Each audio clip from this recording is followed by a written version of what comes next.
17 তারিখ, তার মানে আগামীকালকে আমরা বিশাল এক প্রতিবাদ সভা অনুষ্ঠিত করব আমাদের সারা জেলায়।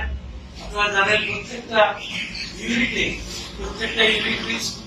আমাদের 14টা ইউনিট আছে সারা জেলাতে।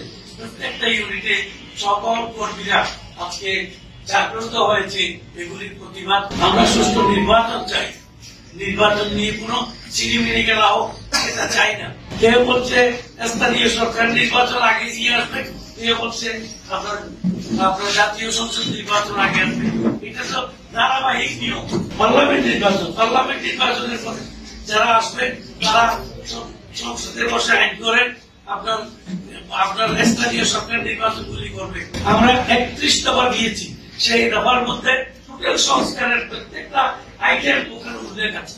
প্রেসিডেন্ট এবং প্রাইম মিনিস্টারের ক্ষমতা ভাগাভাগি হবে, তারপরে সংবিধানের সংস্কার হবে, আইনের সংস্কার হবে, প্রত্যেকটা ক্ষেত্রে প্রত্যেকটা প্রতিষ্ঠানে কি হবে সংস্কার আনবো। আমরা সবকিছু 31 দফায় করেছি। আমরা তো মতামত দিয়েই দিয়েছি, আমার সম্পূর্ণ হবে।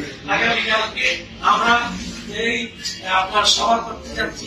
আমি আশা করছি কক্সবাজার জেলার প্রত্যেকটা জিনিস আমরা কালকে তুলে ধরবো। তার বিচারের দাবিতে আমরা আগামীকালকে এই বিরাট সভা অনুষ্ঠিত করছি। কক্সবাজারের মানভুল চত্বর মাঠে দেখবেন বিশাল জনতা উপস্থিত হয়েছে।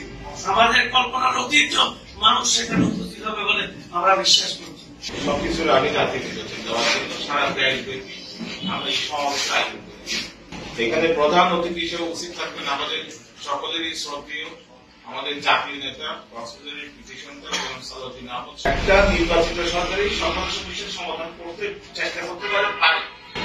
এটার আগে যদি কোনো নির্বাচন হয় তাহলে ইউনিয়ন পর্যায়ে, গ্রাম পর্যায়ে যে সমস্ত অনাসৃষ্টি হবে সেটা কাম্য না, কারো কাম্য না। সেই কারণেই আমরা প্রথমে জাতীয় নির্বাচনের, সংসদ নির্বাচনের দাবি জানাই।